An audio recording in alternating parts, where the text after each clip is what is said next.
Hello everyone, welcome to GATE academy. यानी sigma 1 आ रहा है और सिग्मा 2 सिग्मा 3 की वैल्यू 0 है। ठीक है। अब ये जो दोनों स्ट्रेस कंडीशन है वो अभी दोनों का नेचर सेम है, यानी आइदर दोनों टेंसाइल है या आइदर दोनों प्रिंसिपल स्ट्रेस कंप्रेसिव है।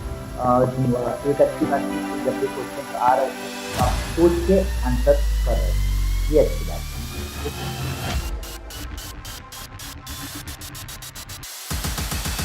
Hello everyone, welcome to GATE academy. तो यहाँ पे एक सीरीज चल रहा है जिसमें हम मॉक इंटरव्यू कंडक्ट कर रहे हैं हमारे स्टूडेंट्स से, है ना। जो स्टूडेंट्स गेट में बहुत अच्छा परफॉर्म किए हैं उनके इंटरव्यूज चल रहे हैं, मॉक इंटरव्यू। और मेरे साथ बंसर सर हैं। Hello sir. Hello sir. और मेरे साथ एक हमारे स्टूडेंट हैं दीपांशु, है ना। वो जुड़ चुके हैं और उनका मॉक इंटरव्यू चलने वाला है। तो दीपांशु, शुरू करते हैं। तो माय डियर, जस्ट एक basic question, tell me about yourself. So I'm Dipanshu Banote and I belong to the city of Gondia in Maharashtra, and I have completed my BTech in Mechanical Engineering from Government College of Engineering Amravati with the final CGPA of 7.71, and my gate score in my gate score in 2021 was 819. And so my hobbies are to play chess and cricket and watch sports and reading novels and articles. And my areas of interest are basic thermodynamics and energy conversion, industrial engineering, and strength of material. And I think my strengths are perseverance and hardworking. And the attributes that I consider my weaknesses are that at times I try to do two things at a time, which reduces my efficiency a bit. So I'm trying to work on that. And yeah, so this was all about myself. Okay. तो जैसे आप गोंदिया से belong करते हैं, तो गोंदिया की विशेषता बताइए कि आप गोंदिया को, अगर मैं बोलूं कि आपको मुझे बताना है गोंदिया के बारे में अच्छी बातें, मतलब जो भी बातें हैं, तो वो आप किस तरीके से कहेंगे? Sir, Gondia is famously called as Rice City of Maharashtra. It is famous for paddy and rice cultivation, and also the tobacco industry of Gondia is quite famous. And sir, it is a newly formed district. So yeah, sir, this was all about Gondia. Okay. कोई minerals Gondia में जो मिलते हैं, minerals, ऐसा कुछ आपको पता है? सब मिनरल ऐसे गोंदिया में तो प्रॉपर नहीं है, पर गोंदिया के पास बालाघाट में कॉपर माइंस है सर, इन मलाजगंज। अच्छा, ठीक है। जैसे कि आपने जो फेवरेट सब्जेक्ट बताए हैं, है ना, उसमें से आपने एक बताया है इंडस्ट्रियल इंजीनियरिंग, है ना। हाँ, तो इंडस्ट्रियल इंजीनियरिंग मैं जस्ट पूछना चाहूंगा कुछ एकदम बेसिक सवाल। यस ब्रेक इवन एनालिसिस आपको पता है? Yes sir. डिफाइन कीजिए। Sir, break even analysis is the analysis is a inventory planning tool in which we analyze up to what quantity the our uh, cost of the production can be recovered. तो इसमें क्या क्या terms अपने को देखने रहते हैं? So the first term that we encounter in break-even analysis is the fixed cost. Fixed cost, that is, it is the fixed amount that we have to input so as to start the production. And second is the variable cost, and it is the cost that is incurred per unit the quantity that we are producing. And third term will be the selling cost, that is the price we are getting for a for per unit quantity. Okay. So is it dependent on is it depend on the volume of production? No sir, it does not depend on the volume of production. अगर अगर मैं कहूँ, जैसे आपने बोला कि ये एक इन्वेंटरी टूल है ना, इसमें चीजें हैं, तो आपसे अगर मैं पूछूं, इन्वेंटरी मॉडल दो तरीके से अपन बात करते हैं, एक डिटर्मिनिस्टिक, एक प्रोबेबिलिस्टिक। तो Yes, डिटर्मिनिस्टिक sir. में आप आपसे अगर मैं पूछूं, डिटर्मिनिस्टिक में कितने टाइप के मॉडल के बारे में आप aware? Sir, in deterministic model, I'm aware about EOQ analysis, economic order quantity. Then I'm aware about shortage model, and then I'm aware about production ठीक है, model. स्टार्ट करते हैं फिर। Yes, sir, I'm जैसे aware मैं कहूँ about कि अभी सर models. आईपीएल के मैचेस हो रहे हैं कोविड की वजह से, तो आपको आपको क्या लगता है Yes, a कि price ये break model also. कोरोना की वजह से क्या आईपीएल पूरा शिफ्ट हो जाएगा? बंदर सर आप बताइए। नहीं सर, नहीं होगा sir. What about the probabilistic model? पहले तो पोस्टपोन हो चुका है, पर शायद पूरा ना हो, लग तो रहा है। Probabilistic model, sir, I'm sorry, sir, I can't recall the names, but I'm aware about the method that we apply. Service level model, demand profit model. Yes, sir. Yes, sir. जैसे कि अगर मैं बात करूं PERT CPM, बहुत ही Yes, sir. Important term है, very very important term in the industrial engineering. तो can you Yes. Differentiate between the PERT and CPM? So PERT is basic. It is a probabilistic model which is basically applied to the new projects in which we are doing initially for the first times. And in PERT, we generally take the three times, that is optimistic time, pessimistic time, and most probable time. And in CPM is applied for the projects that are old, means we are aware about them, we have performed them in past, and we are aware about the technicalities of that project. And yeah, sir, in CPM, we as we are aware about the past experience, so we generally take the single time in CPM. Okay. जैसे अगर मैं कहूँ PERT में activity का distribution क्या होता है? Sir, sorry. PERT में जो एक्टिविटी होता है उसका डिस्ट्रीब्यूशन क्या होता है? आपका बीटा डिस्ट्रीब्यूशन होता है, नॉर्मल डिस्ट्रीब्यूशन होता है, क्या होता है? इस तरीके का डिस्ट्रीब्यूशन शो करता है जो एक्टिविटी होता है PERT में। Did you understand my question? Yes, sir. Sir, I'm not sure about this, but it should follow normal distribution. Okay. जैसे मैं अभी बोलूं, आपने PERT और CPM को डिफाइन किया दीपांशु। अभी कोरोना का टाइम चल रहा है, वी नो दैट। हाँ सर। अगर मैं इस पे कोई एक मॉडल अप्लाई करना चाह रहा हूँ, मतलब एक अप्लाई करना चाह रहा हूँ PERT या CPM, तो मैं अभी कौन सा मुझे अप्लाई करना? Sir, we can sir, in COVID time, there were various projects. Like first project was of vaccine development. So in vaccine development project, we have to apply a PERT model because it is a research-based project, and also we haven't developed that kind of vaccine in past. So we have to apply PERT model here. And for other projects, manufacturing projects of masks and sanitizers, we can apply CPM model, as the industries of those were set up before COVID times also. Okay. Bansal sir?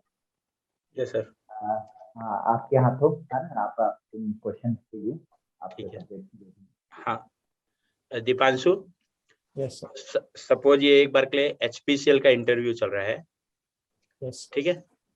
अभी आप जिस city में आपकी posting हुई है, मान लो आप HPCL के लिए रिक्रूट हो गए। Yes. ठीक है। आपकी पोस्टिंग बॉटलिंग प्लांट में है, तो Yes. ये मतलब आप सेल्स ऑफिसर हो एक, मान लो एक बार के लिए एक एरिया के, उस एरिया में इंडेन जो गैस है, इंडेन गैस जानते हो?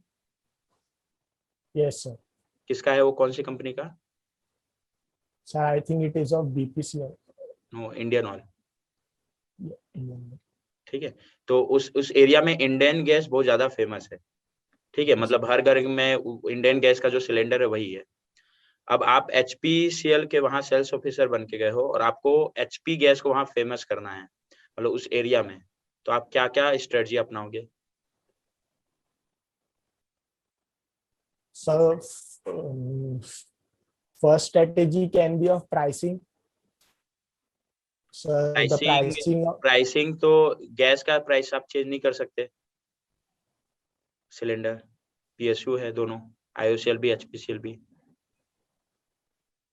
उसके okay, अलावा sir.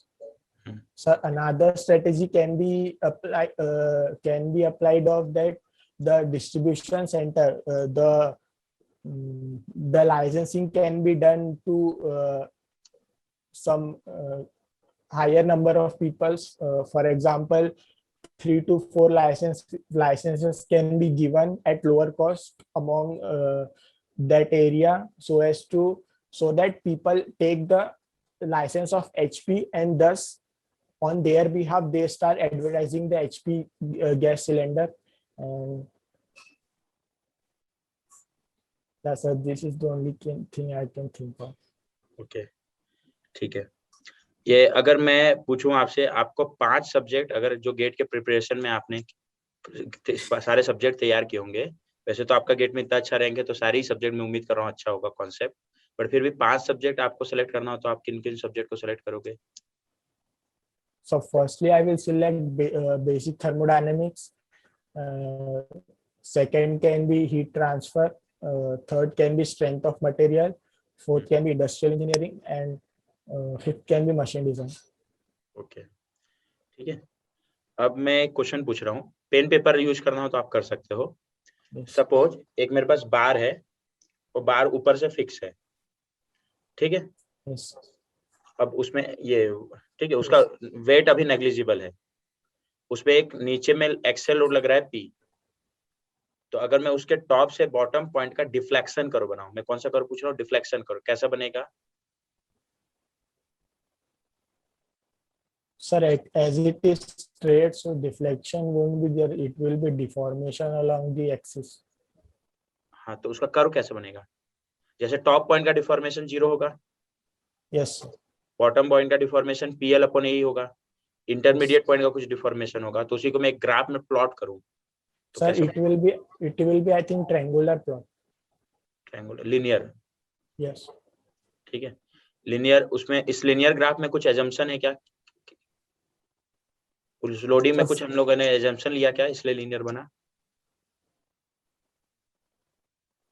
So the load we have assumed is a point load, and it is acting at the end only, and within the fracture limit within proportional limit। proportional limit. Yes. अच्छा, ठीक है। अब उसी में, अब ये तो ठीक है, अब उसी में हम लोग का जो है ना सेल्फ वेट इंक्लूडेड है, एक्सेल लोड अब नहीं आ रहा है, केवल सेल्फ वेट है, मतलब वेट के कारण, तो वो डिफ्लेक्शन कर्व कैसा बनेगा? पहले तो मैं उसको सिंपल करता हूँ, पहले डिफ्लेक्शन कर्व नहीं बताना है। अगर हम लोग स्ट्रेस का कर्व बनाए तो स्ट्रेस का कर्व कैसा बनेगा सेल्फ वेट के कारण? Sir, with self, sir, it will sir, it will go on increasing. It will be linear. Linear. और deflection curve? So deflection curve will be of second order, as deflection will go on increasing from end to bottom. Okay, और second order means parabolic ना? Parabolic, yes. ठीक है, very good. अच्छा, आपने सॉम में conjugate beam method पढ़ा है deflection के निकालने का? तो Sir, I'm not aware about the okay, conjugate no beam. Problem, no problem. अच्छा, अगर हम लोग बात करें मशीन डिजाइन में थ्योरी ऑफ फेल्यूर हम लोग क्यों पढ़ रहे हैं या क्यों पढ़ते हैं? Sir, we study theories of failure because in most cases we do not encounter only a single type of loading on the systems, but we encounter what we say 2D 3D loading. 2D 3D loading. So that's why we to take in perspective of those changes, we study theories of failure. अच्छा, ठीक है। अब मान लो मेरे पास एक material है, वो material ductile material है, ठीक Yes, है। sir. उस मटेरियल में जो एक्चुअल स्ट्रेस कंडीशन है वो हाइड्रोस्टैटिक स्ट्रेस कंडीशन है। क्या होता है हाइड्रोस्टैटिक स्ट्रेस कंडीशन, पहले ये बताना। So hydrostatic state condition is all the planes are all the means all the planes are all the principal strains are equal in all direction. ठीक है, very good. तो उसमें जो स्ट्रेस Means कंडीशन है वो हाइड्रोस्टैटिक स्ट्रेस कंडीशन, ठीक है। yes. इसमें मेरे पास तीन ऑप्शन है, एक है वन माइसेस थ्योरी ऑफ फेल्योर, एक है ट्रेस्का थ्योरी ऑफ फेल्योर और एक है normal stress theory of failure. तो कौन सा अप्लाई करेंगे?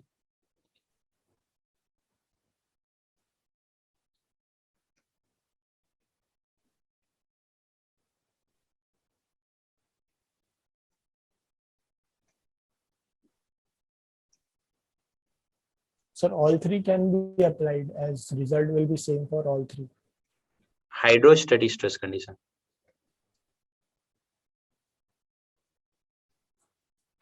कौन सा अप्लाई करना सबसे बेस्ट है?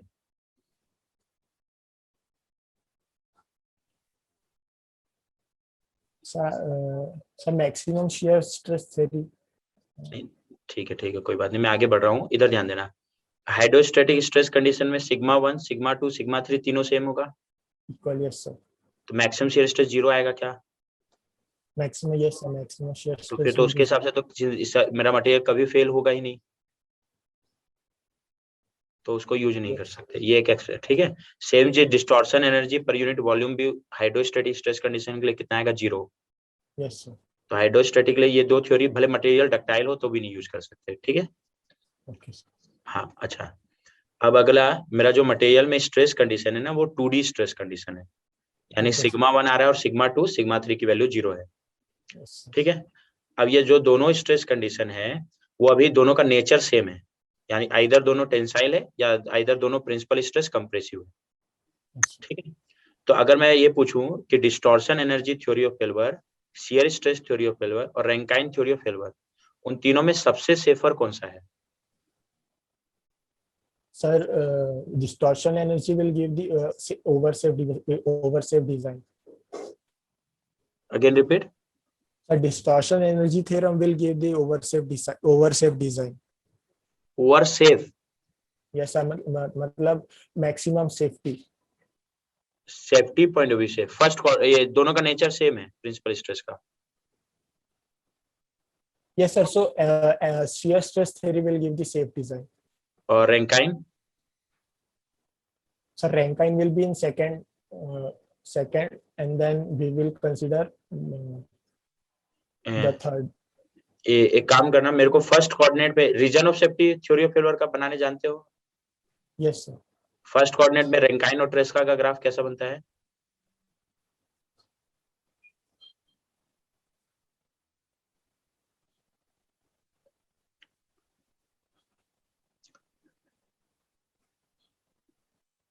पेन पेपर आप पूरा यूज कर सकते हो।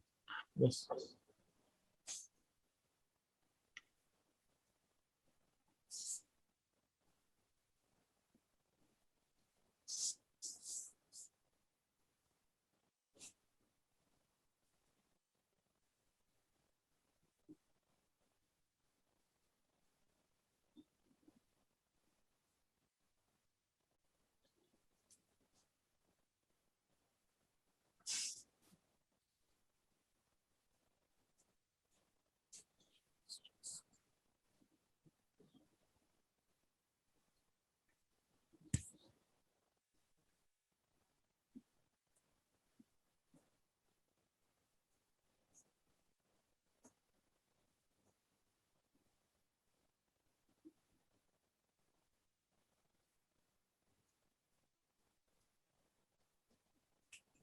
Sir, like this.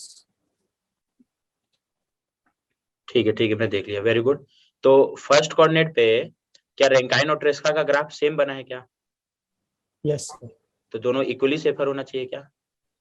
Yes sir. They will be equal. तो आंसर क्या होगा? पहले कोऑर्डिनेट पे दोनों इक्वली सेफर है, लीस्ट Yes. डिस्टॉर्शन है। अच्छा, Yes. जब दोनों का नेचर अपोजिट है, हड़बड़ाने का जरूरत नहीं है, पेपर में ग्राफ बना सकते हो ना, तब Yes. सबसे सेफर कौन सा होगा? रैंकाइन, ट्रेस्का और डिस्टॉर्शन में?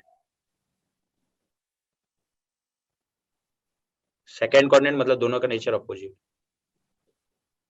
So in when nature are opposite, most if will be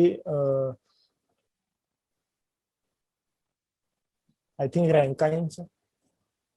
Because आप it उल्टा जा रहे हो। जिसका रीजन ऑफ सेफ्टी छोटा होता है वो ज्यादा सेफर होता है। okay sir I तो अब क्या आंसर होगा?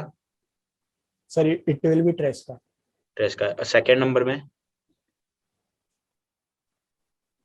Second for second will be distortion. Very good. Distortion error. Third number में Rankine. रैंक है। ठीक है, वेरी गुड। ये हो गया। अच्छा, अगर मैं ये पूछूं, आपने कभी जीवन में सबसे अगर प्रेशर सिचुएशन कभी फेस किया है, कोई भी सिचुएशन हो जिसमें आपको लगा कि ये मेरे लिए सबसे ज्यादा प्रेशर सिचुएशन, तो उस सिचुएशन में वो सिचुएशन एक तो आपके लाइफ में कौन सा था और आपने उसके कैसे रिएक्ट किया? Yes.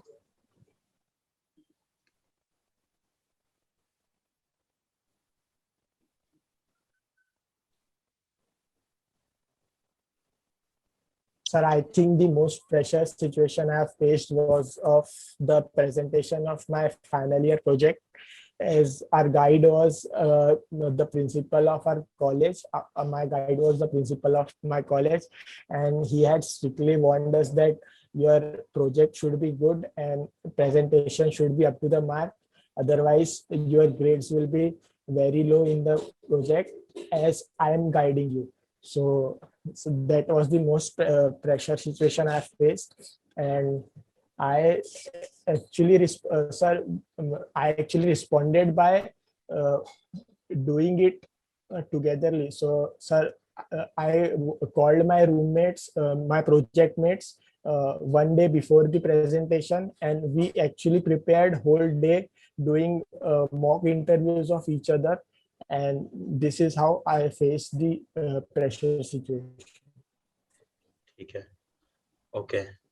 और ये एक चीज और क्वेश्चन और था, आपने डिफ्लेक्शन ऑफ बीम में मोमेंट एरिया मेथड तो पढ़ा होगा कि वो भी नहीं पढ़ा है? नहीं सर, पढ़ा है ना। तो मोमेंट एरिया का थ्योरम 2 मेरे को एक्सप्लेन करना है, या पहले चलो सिंपल करते हैं, थ्योरम 1 करो।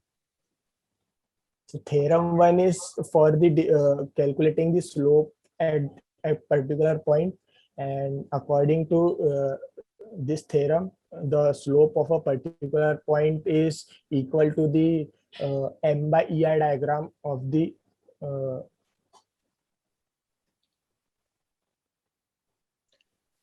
Change in slope between 2 point. difference. Yes, sir. Difference between the slopes of 2 points is equal to the area of m by EI diagram between those 2 points. Okay. And moment area theorem 2. So second theorem is for the calculation of deflection and no उसको हम लोग deflection के लिए भी use कर सकते हैं, slope के लिए भी यूज कर सकते हैं। मैं बस उसका स्टेटमेंट जानना चाह रहा हूँ।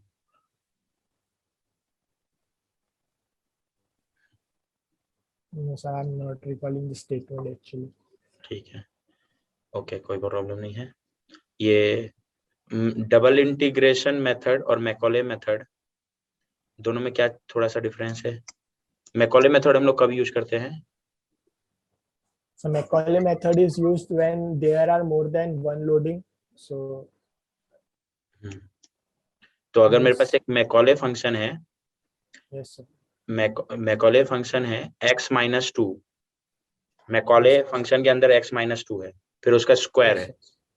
तो अगर मेरा x की वैल्यू 1.5 है तो उस फंक्शन की वैल्यू कितनी होगी? So the value of the function will be 0. Very good. As Macaulay function is neglected when the okay, very good. और अगर फंक्शन की वैल्यू 3 है तो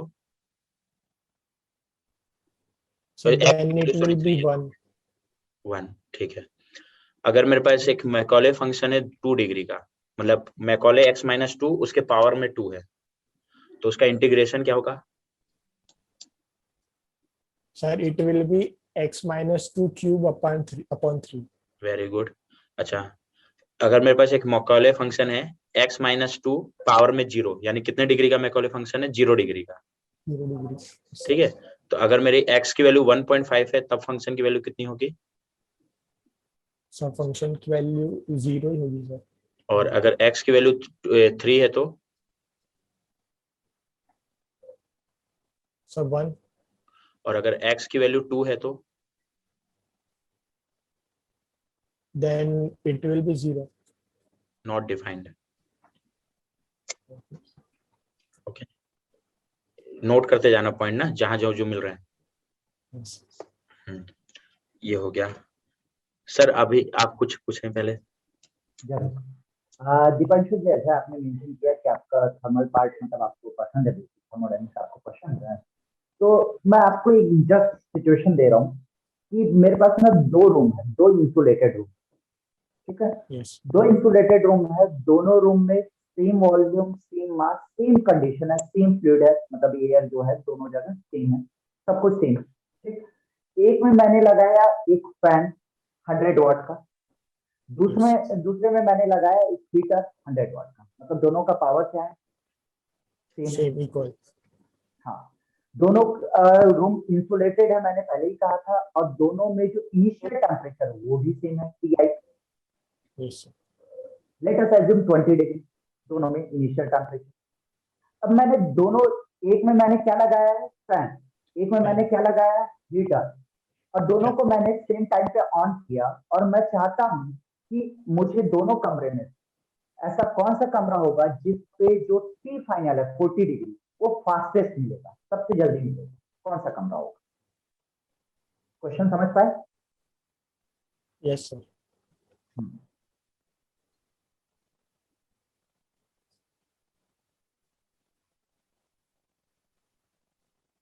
Sir, I think both will attain the maximum temperature at same time.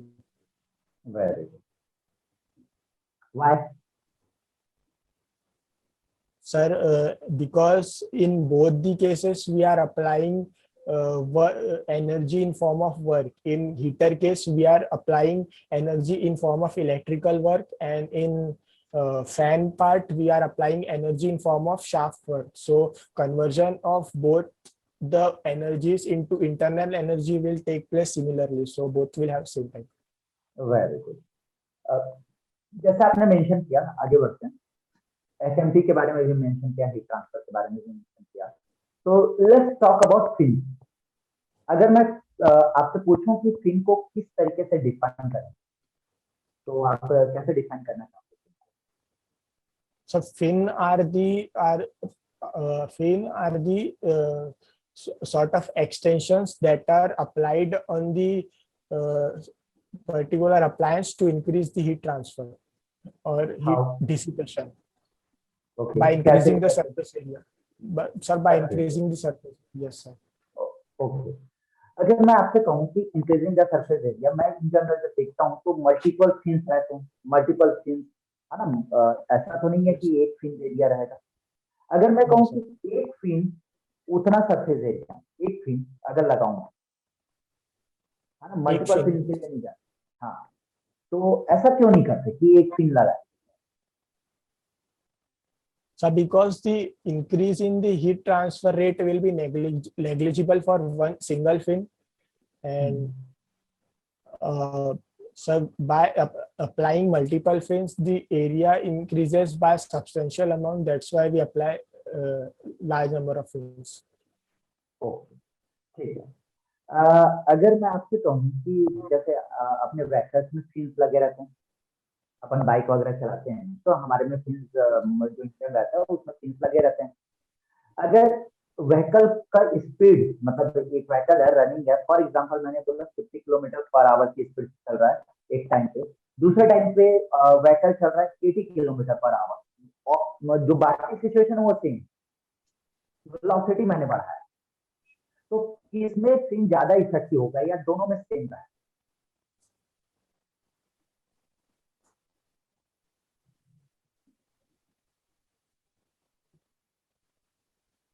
Sir, as the velocity is increased, the coefficient of convection coefficient will increase. So fin will be more effective in the increased velocity case.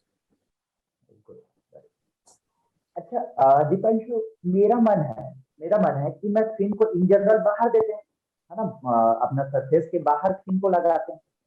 मैं Yes, sir. चाहता हूँ कि surface के अंदर लगाऊं जहां पे heat generate हो रहा है सीधा फिन को, तो क्या वो उतना ही इफेक्टिव होगा? No, sir, it will not be that much effective. थोड़ा भी इफेक्टिव होगा?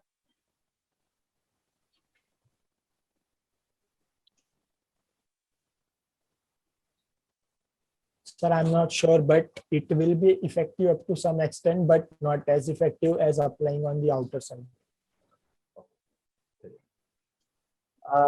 दीपांशु, अगर मैं कहूँ आपको एक कप चाय है सर, है ना? एक कप चाय हीट Yes, ट्रांसफर हो रहा होगा उसमें, है ना? तो हीट yes, sir. ट्रांसफर, चाय की बात इसलिए आई क्योंकि चाय का टाइम भी हो गया, ठीक है? Yes. तो अगर मैं कहूँ कि एक कप चाय है उसमें कितने मोड ऑफ हीट ट्रांसफर हो रहे हैं? So first will be surely of convection uh, as the tea sir चाय क्योंकि कमरे में रखी हुई है तो definitely there will be convection between the room air and the tea, and second will be of radiation as the sir जो चाय क्योंकि उसका टेम्परेचर बड़ा यानी ज्यादा है, so it will definitely emit the energy through radiation. There may be conduction between in the molecules of cup as it is a solid, and also in the some conduction will be there in the sir कुछ conduction चाय में भी होगा. अगर मैं यही चाय का कप स्पेस में ले जाऊं, So only radiation will be there. Okay, no conduction no conduction, So conduction will be there in the means from चाय और सर कप के बीच में, चाय और कप के बीच में कंडक्शन होगा. ठीक है। दीपांशु, अब जैसे कि आपका थर्मल हो गया, एसएमटी वाला पार्ट भी हो गया, आप एफएम में भी इंटरेस्टेड हैं? No sir, basic okay, thermo heat transfer song.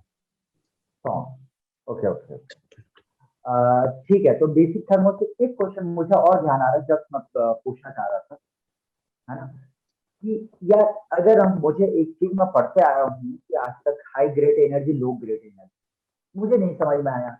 आप मुझे बता सकते हैं कि ये हाई ग्रेड एनर्जी और लो ग्रेड एनर्जी कैसे होते हैं?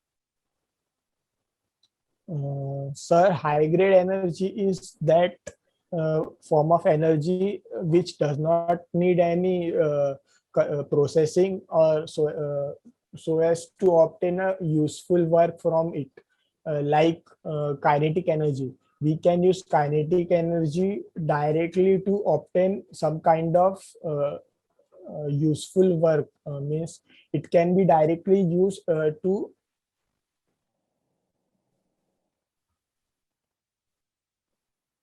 सब, मतलब उसके मतलब उसको हम डायरेक्टली अप्लाई कर सकते हैं, पर लो ग्रेड एनर्जी के लिए हमें पर्टिकुलर अप्लायंसेस चाहिए होते हैं, like engine or turbines to convert it into meaningful shaft work. Okay, इसको कन्वर्ट करना पड़ता है लो ग्रेड एनर्जी को, उसको कन्वर्ट करने की जरूरत नहीं है, डायरेक्ट हम यूज कर सकते हैं, ये कह रहे हैं आप? Yes, sir. अच्छा, ठीक है, मतलब वो ज्यादा ऑर्गेनाइज फॉर्म में रहता है ऐसा high grade energy? Yes, sir. High grade energy ज्यादा ऑर्गेनाइज होता है as compared to low grade energy. ठीक है। तो ठीक है ना, ये चीजें तो हो गई। सर, कुछ क्वेश्चन आप और लेना चाहेंगे? हाँ, एक दो और ले लेता हूँ सर। जी। ये थर्मोडायनेमिक्स में एंट्रोपी क्या होता है? Entropy Sir, entropy is the measurement of disorderness in a particular system. और मैथमेटिकली अगर हम लोग डिफाइन करें? Sir, mathematically it is del Q by T, the net heat interaction upon temperature at which the interaction is taking place. Path should be reversible और irreversible? So path should be reversible. Very good. Entropy of the system is point function Yes. or path function? Entropy is a point function. Yes, points. Entropy is point function.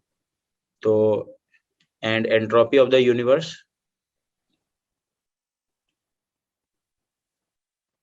Sir, as universe is an isolated system, so it is point function.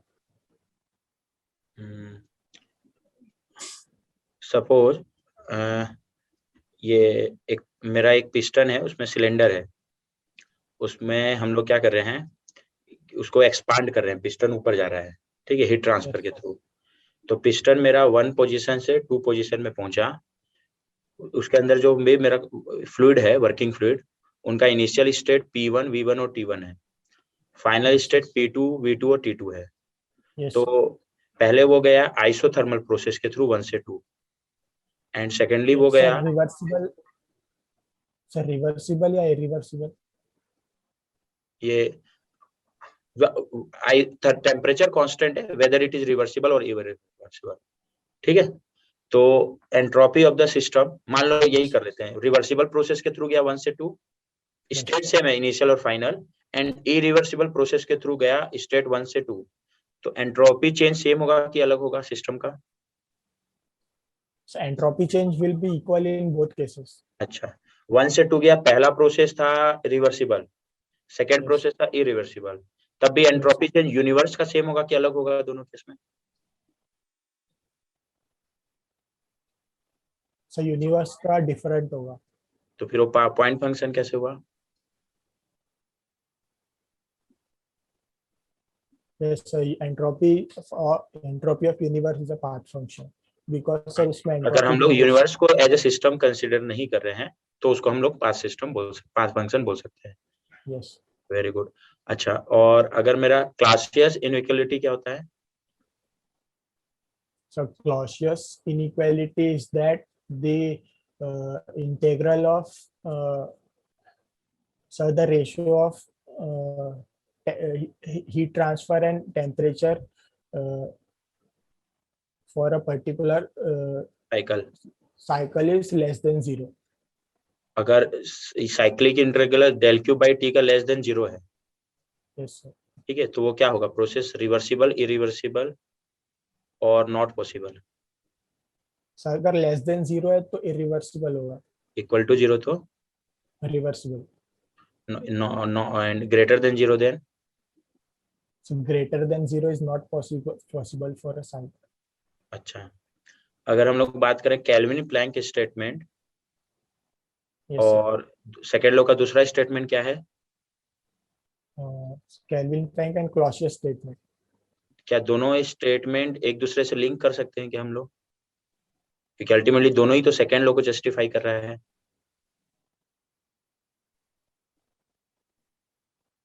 Question clear है मेरा?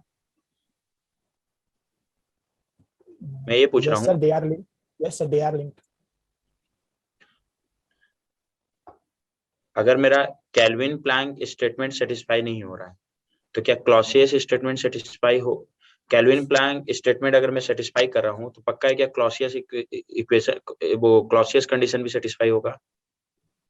नहीं sir, ये definitely Clausius statement भी satisfy नहीं हो पाएगा। ठीक है, ये हो गया। और आपका प्रोजेक्ट किसमें था? Sir my project was on the domain of industrial engineering and it was titled as inventory stock out management of. क्या होता है inventory? Sir it is the means it is the holding of raw materials that are required in the production process. Okay, और stock out अगर मेरा inventory हो जा रहा है तो उससे मेरे को क्या क्या नुकसान है? First of all there will be back order losses, order जो फुलफिल नहीं हो पाए उसके वजह से जो लॉस होगा वो लॉस हो गया। And sir there will be goodwill losses, means stock out हो रहा है, मैं डिमांड फुलफिल नहीं कर पा रहा हूँ, उसके वजह से मेरा कंपनी का नाम भी खराब हो सकता है मार्केट में, सो वो एक लॉस हो सकता है। तो इसको हम लोग ये स्टॉक आउट को कैसे किस किस तरीके से अवॉइड कर सकते हैं कि स्टॉक आउट ना हो? So first step will be a proper forecasting of the demands and mean sir हम प्रेडिक्ट मतलब प्रॉपर फोरकास्ट करें कितनी डिमांड आ सकती है आने वाले टाइम में। और सर दूसरा मेथड होगा कि उस डिमांड को फुलफिल करने के लिए एक पर्टिकुलर प्रोडक्शन प्लानिंग या फिर order planning is required. Okay, ठीक है। अपने आप को अब 10 साल बाद कहाँ देखना चाह रहे हो? सर 10 साल बाद definitely as a grade in class 1 officer in any one of the high in a prominent organization of mechanical engineering field.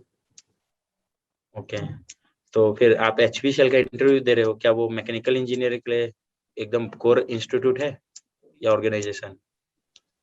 Sir, as it is recruiting mechanical engineers, so I think there will be some application of mechanical engineering. But you will be posted in Surat Hazira terminal as sales officer. आपको petrol और diesel बेचना है बस। फिर आप satisfy रहोगे कि नहीं?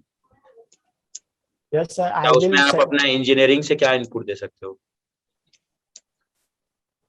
सर इंजीनियरिंग से काफी कुछ सीखा, मतलब पहली बात sir sales is quite sales is related to industrial engineering in some sort, so sir उसका एप्लीकेशन कुछ हो सकता है सेल्स में। ओके, ठीक है। और ये क्या बोलते हैं, टाई आपने पहन के इंटरव्यू दिया है, टाई पहनना आता है कि कोई पहनाया है? नहीं सर, मैंने खुद ही टाई की है। अच्छा, वेरी गुड सर। और कुछ? बस सर है ना, मैं बस यही जानना चाहूंगा कि दीपांशु, जैसे आपने एक चीज मेंशन किया कि क्लास 1 ऑफिसर, यस सर, जैसे सर ने पूछा 10 साल बाद आप कहाँ देखना चाहते हैं, तो class 1 officer, what do you mean by class 1 officer? आपके हिसाब से क्लास 1 क्या है? For me, the officer that has some sort of authority, means some sort of status in a particular organization. So because that status will be obtained through results only. So I want, sir, so I expect that I will give some positive result to the organization, and then company will reward me with that authority and status of grade 1 officer. Okay, इसमें मेरा एक और question आ रहा है।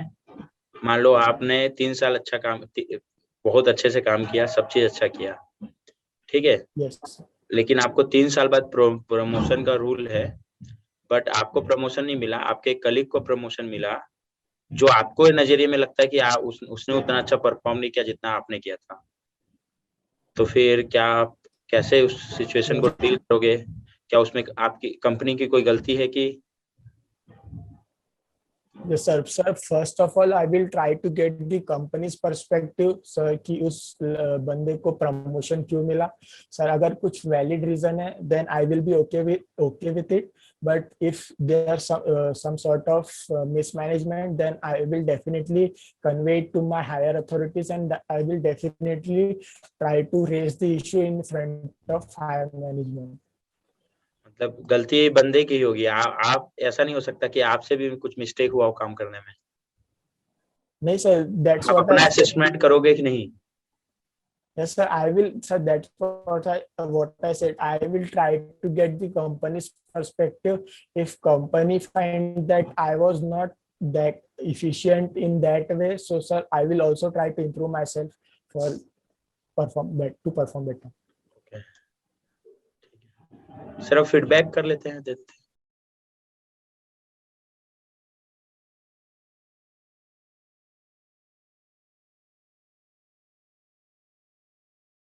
हाँ ठीक है, तो दीपांशु जैसे कि आपका इंटरव्यू हुआ, तो अब हम बात करेंगे कि कुछ फीडबैक, कुछ पॉइंट्स के बारे में बात करने वाले हैं, ठीक है? हाँ, ओवरऑल इंटरव्यू कैसा लगा आपको, कैसा गया? Sir, this was my first interview experience in mechanical engineering field. So थोड़ा टफ लगा, मतलब जो मुझे लगता था जो बेसिक जो टर्म्स है वो मुझे पता है, पर जब सर उनको एक्सप्रेस करने में प्रॉब्लम फेस हो रही थी, मतलब सर ने जैसे कॉन्जुगेट भी मेथड पूछा, सर मुझे पता है कैसे अप्लाई करते हैं पर उसके स्टेटमेंट्स नहीं पता है सर, सो वो एक प्रॉब्लम फेस हुई। मुझे लगता है कि जैसे कि कुछ नॉन टेक वाला पार्ट सर ने भी क्वेश्चन किया, मैंने भी क्वेश्चन किया, और मुझे ओवरऑल ऐसा लगा कि आप थिंक करके आंसर कर रहे हैं, ये बहुत अच्छी बात है। आप सोच के आंसर कर रहे हैं, उस सिचुएशन पे रह के थोड़ा सा सोच के आप आंसर कर रहे हैं। लेकिन कुछ पॉइंट्स हैं, जैसे आप आपको जैसे मैंने बोला कि डिफाइन योर सेल्फ, तो आपने अपने बारे में बताया, आप कहाँ से हैं वो बताया। अब मैं, मेरा पहला ही क्वेश्चन दिमाग में ये आया कि आप जहाँ रहते हैं, जैसे कि गोंदिया मैंने नाम सुना है, इससे पहले भी नाम सुना है, और एक्चुअली जो जगह आप बता रहे हैं वो यहीं से, मतलब मैंने कई बार वहां से पास किया, तो मुझे पता है उसके बारे में। तो मेरा क्वेश्चन सबसे पहले आएगा, यार मैं जानू गोंदिया का। तो गोंदिया हो गया, हो सकता है आपको महाराष्ट्र के बारे में पूछे, तो आपको बेसिक अवेयरनेस होना चाहिए, पहली चीज, है ना, मुझे जो लगता है। Okay sir. ठीक है। और ओवरऑल टेक्निकल तो मुझे लगता है कि ठीक था। एक अच्छी बात थी कि जब भी क्वेश्चंस आ रहे थे तो आप सोच के आंसर कर रहे थे, ये अच्छी बात थी। लेकिन वही है कि उस समय हो सकता है जो इंटरव्यूअर है वो लगातार आपको क्वेश्चन पे क्वेश्चन भी शूट कर सकता है। दैट डिपेंड्स, इंटरव्यूअर पे डिपेंड करता है। दो तरीके के इंटरव्यूअर होते हैं, एक जो पेशेंटली सुनना चाहते हैं आपका आंसर, आपका अप्रोच जानना चाहते हैं। दूसरा जो आपको प्रेशर में डालना चाहते हैं, लगातार क्वेश्चन टू क्वेश्चन की, वन पॉइंट आंसर दीजिए, वन पॉइंट आंसर दीजिए। समझ में आ रही बात? तो अपने को जैसे यस कि सर। आपने मेंशन किया कि बेसिक डेफिनेशन वाला जो पार्ट है वो थोड़ा सा अवेयर है, क्योंकि बेसिक डेफिनेशन पूछा ही जाएगा, शुरुआत वहीं से धीरे धीरे धीरे धीरे डेप्थ में ले जाते हैं। तो बेसिक डेफिनेशन के लिए अपने को अवेयर रहना है कि जैसे ही पूछे तो अपन आंसर करें। ठीक है। यस। तो that's all from my side. Bunker sir. मैं अगर पहले तो पॉजिटिव और नेगेटिव दोनों का बात करूं, अगर हम लोग पहले HR के बारे में बात करें, इंट्रोडक्शन मेरे को तो आपका ठीक लगा। यस। ठीक है। दूसरा चीज जो लास्ट में मैंने क्वेश्चन पूछा था, उस तरीके का जवाब हमको नहीं देना है। ठीक है। समझ कौन सा सर। प्रमोशन वाला? ठीक है। Yes sir. सबको लगता यस। है मैं बेस्ट हूँ, सामने वाला खराब है। हमको बोलना है कि मेरे को 3 साल बाद प्रमोशन अगर नहीं हो रहा है तो हो सकता है मेरी, और वो वैसे भी हम लोग एक PSU में जा रहे हैं, कोई ऐसा कंपनी तो है नहीं ना हम बार्क वाले को बोले कि आपने हमको हमारे साथ गलत किया है सीनियर। ठीक है। तो हमको ये बोलना है कि कुछ ना कुछ मेरे परफॉर्मेंस में कमी रही होगी, मैं उसको एनालिसिस करूंगा, सेल्फ असेसमेंट करूंगा, और मैं उसको इम्प्रूव करने का कोशिश करूंगा। ठीक है। तो ये चीज हो गया। अब उसमें हो सकता है सामने वाला आपको और ज्यादा फंसाने के लिए वो क्या करे, उसमें बोले नहीं गलती तो मैनेजमेंट की ही है, तो गलती मैनेजमेंट की है, वो सामने वाला बंदा खराब था तो भी उसको प्रमोट किया गया। तो बोलना वो सिचुएशन सर मेरे कंट्रोल में ज्यादा नहीं है, और मैं बीइंग PSU में अगर आने वाला हूं तो मैं मान के चल रहा हूँ कि PSU सबके साथ लॉयल होगा। तो तब भी जो चीज मेरे कंट्रोल में नहीं है, मैं उसमें ध्यान देने की बजाय जो चीज कंट्रोल में मेरे, मतलब मैं अपने आप को एनालाइज करके अपना परफॉर्मेंस इंप्रूव करने की कोशिश करूंगा। और ये मेरे हाथ में है, और डेफिनेटली मेरे को ये लगता है कि मैं ये चीज करूंगा तो मैं जरूर आगे बढ़ूंगा। ठीक है। तो ये जवाब देना है मेरे को, अब उसको अपने शब्दों में मॉडिफाई कर लेना है। Okay sir. ठीक है। बाकी HR इंटरव्यू ओवरऑल अच्छा था, कॉन्फिडेंस ठीक था, और वही चीज है, दूसरा सोच के जवाब दे रहे थे, मतलब हम लोग को तुक्का नहीं आ रहा था। और सबसे अच्छा मेरे को वो लगा था जो कोविड में आपने एग्जाम्पल दिया था ना, ये पट वाला क्या क्या पट के अंदर आ सकता है, क्या क्या एनालिसिस CPM के अंदर आ सकता है, वो भी जवाब अच्छा था। Yes sir. ठीक है। दूसरा चीज एक दो जगह ये भी बेनिफिट था पॉजिटिव, कि जैसे कोई जवाब में डाउट था कि मतलब ये हो सकता है या नहीं हो सकता, तो आई गैस मतलब मैं कि मैं ये चीज मैं बता सकता हूँ बट मेरे को कंफर्म नहीं। तो ये चीज भी अच्छी यस। थी कि अगर वो गलत भी हो गया तो आपने पहले ही बता दिया है कि मैं उसके बारे में कंफर्म नहीं हूँ। यस। लेकिन ये चीज आगे रिपीट नहीं हुआ, जैसे आगे एक दो क्वेश्चन में आपको नहीं भी पता था तो आपने तुक्का मारा। ठीक यस। है ना। और दूसरा चीज, हम लोग कोई जो भी सब्जेक्ट बोल रहे हैं ना, उसका बेसिक कॉन्सेप्ट आपको थोड़ा सा स्ट्रॉन्ग करने का जरूरत है।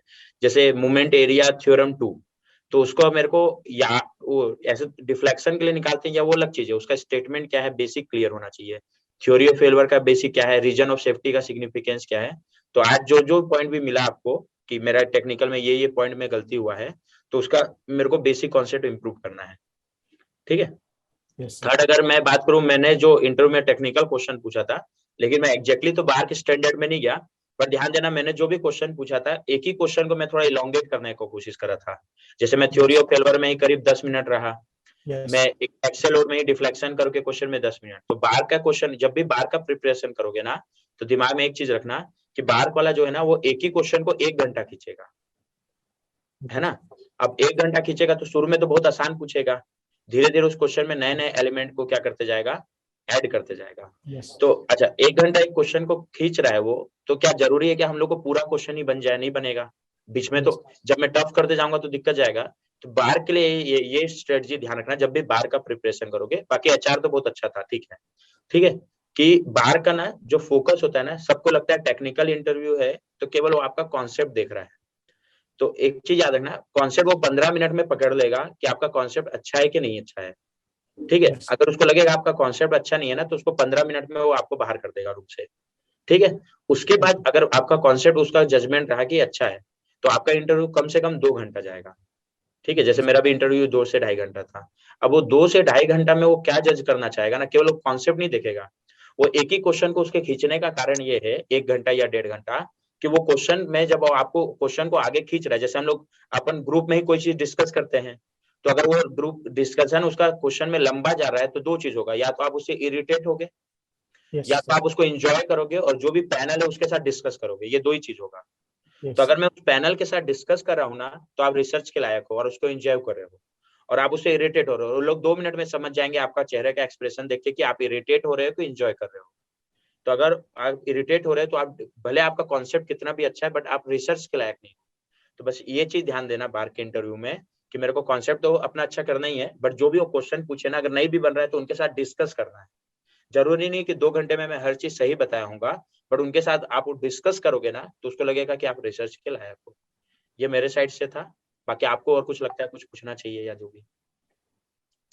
सर आपने बोला सर डिस्कस, तो सर मैं बेसिक्स पॉइंट्स उसे पूछ सकता हूँ क्या? मतलब जैसे सर वो आपने वो ट्रेस का जो थेरीज बोला था सर, मुझे उस सर उनके नाम से याद नहीं है, पर मुझे वो ऐसे याद थे कि मैक्सिमम शियर स्ट्रेस थ्योरी ऐसे याद थे सर। मैं उन्हें बोल सकता हूँ कि सर मैं हाँ डिस्कस करते समय कि सर ट्रेस का, ऐसे डाउट में ना सर, ट्रेस का मैक्सिमम शियर स्ट्रेस है, वो normal stress theory of failure है, ऐसे करके, ठीक है। बाकी ज्यादा चांस है कि वो थ्योरी ऑफ फेल्योर का प्रॉपर नाम ही ले, बट ये चीज तो एकदम बेसिक चीज है ना, कि मेरे को पता होना चाहिए कि ट्रेस का शियर स्ट्रेस है, ठीक है। सर वो सर मैं हमेशा कंफ्यूज हो जाता हूँ, तो सर मैंने वो ऑर्डर बना लिया था जैसे। हाँ, तो आपके पेन पे आपका अच्छा क्या चीज क्या था, मैं बोला पेन और पेपर आप यूज कर रहे थे, तो वहां प्रॉपर यूज करो ना, आप जो सीक्वेंस लियो उससे लिखो। Okay sir. है ना, बार हड़बड़ाने की जरूरत नहीं है। बार में तो आप टी शर्ट में चले जाओगे तो भी दिक्कत नहीं है, ठीक है, टी शर्ट में जाना नहीं है, और वो आपको इंटरव्यू में एकदम कंफर्ट कर देंगे, है ना। तो वो ये सारा चीज आदमी भूलता है, एक तो कंफर्ट ना होने के कारण। बस वहां हम लोग का डिस्कस करना उनके साथ, आप पूछ सकते हो, कोई दिक्कत नहीं है, फ्रीली पूछ सकते हो, उसमें ऐसा कोई दिक्कत नहीं है। और सर एक चीज पूछना था कि सर जैसे दीपराज सर ने पूछा था कि फिन्स के क्वेश्चन पूछे थे, तो सर मुझे ऐसा फील हो रहा था कि मैं एलोबरेट नहीं कर रहा हूँ ज्यादा, तो सर वो सही चीज है या फिर मुझे ज्यादा एलोबरेट करना चाहिए था?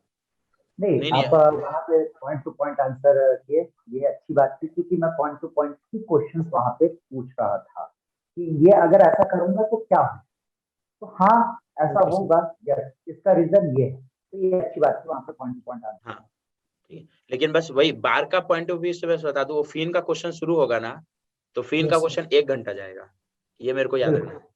मतलब वो केवल ये नहीं पूछ के छोड़ देंगे कि फीन क्या होता है, फीन में फिर इफेक्टिवनेस पूछेंगे, फिर एफिशिएंसी पूछेंगे, फिर फीन क्या हम लोग, बट हाँ जो भी क्वेश्चन आएगा आपका बेसिक कॉन्सेप्ट से आएगा। और एक चीज और ये भी अच्छा था, आपने जब सब्जेक्ट का नाम बताया ना, तो हीट ट्रांसफर बोला, मेरे को हीट एंड मास ट्रांसफर नहीं बोलना है, नहीं तो क्या हो जाएगा फिर समझ सकते हो ना, ठीक है। बेसिक थर्मोडायनेमिक्स भी अच्छा था, थर्मोडायनेमिक्स नहीं बोलना है, वो खुद पूछ लें उससे अलग चीज है, बट हम लोग को ये सब्जेक्ट का नाम बताते समय बहुत ध्यान देना है, ठीक है। और दूसरा चीज, उन लोग को जनरली 4 सब्जेक्ट पूछते हैं, तो 4 सब्जेक्ट अपना प्रिपेयर करके जाना है, ठीक है। 5 सब्जेक्ट प्रिपेयर करना है, पहले 4 लिखवाएंगे, बट उनका ये तरीका है, फिर एक पूछेंगे कि एक अपने मन से नाम ले लेंगे, या एक आध और कोई सब्जेक्ट पसंद है कि नहीं, तो ऐसे करके अलग से डलवा देंगे, ठीक है। तो अपने को मतलब टोटल कितने सब्जेक्ट प्रिपेयर करके जाना है? 5, सर बाकी आंसर डिलीवरी वगैरह में कुछ इम्प्रूवमेंट करना पड़ेगा नहीं क्या? बाकी तो मेरे को तो ठीक लगा, कोई दिक्कत नहीं था।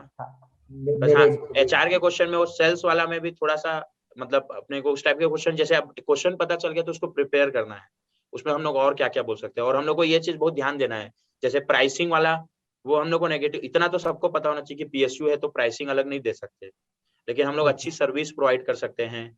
हम लोग जितने भी मोड के थ्रू ऑर्डर हो सकता है, जैसे कोई मेरे पास सर्विस सेंटर में आके और गैस सिलेंडर लेना चाह रहा है तो वैसा भी अवेलेबल है। कोई फोन से ऑर्डर देना चाह रहा है तो वो भी, ये क्वेश्चन मेरे से HPCL में पूछा गया था इसलिए मैं पूछा था।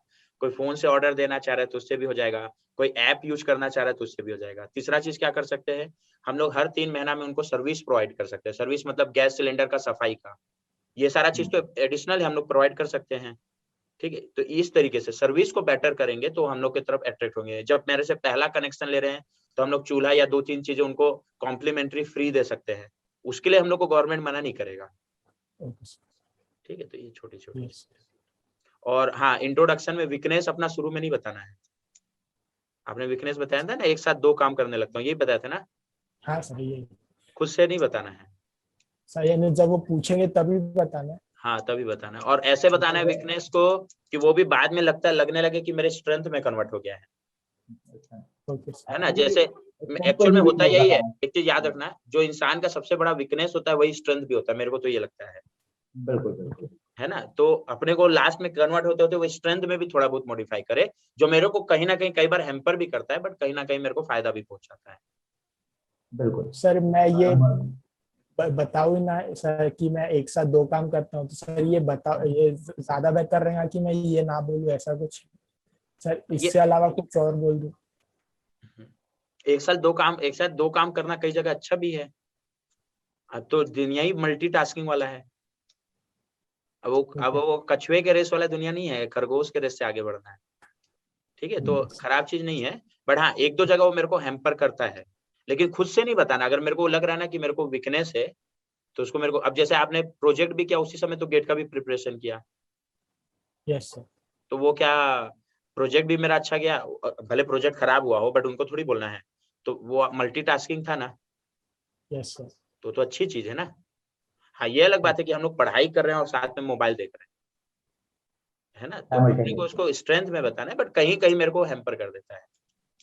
नहीं सर, मेरे साथ क्या होता है, मैं पढ़ते पढ़ते मुझे कोई ऐसे मॉक टेस्ट दिख जाती तो मैं वो अटेंड करने लग जाता हूँ, तो सर वो एक प्रॉब्लम है सर मेरे साथ। अच्छा, तो उसको बोलते हैं एक्साइटेड प्रॉब्लम होके। नहीं है। हाँ वो प्रॉब्लम नहीं है एक्चुअली, है ना, वो प्रॉब्लम नहीं है, वो एक्साइटमेंट है। वो एक्चुअली यार देखो, मुझे लगता है कि किसी भी स्टूडेंट के लिए ना, पढ़ने वाला पार्ट क्या है कि ठीक है, अपन पढ़ रहा है, लेकिन क्वेश्चन बनाने वाला पार्ट, पार्टी वाली पार्ट, है ना, पार्टी Yes. पार्टी करना है, क्वेश्चन बनाना मतलब पार्टी करना है, ये वाला पार्ट आ जाता है।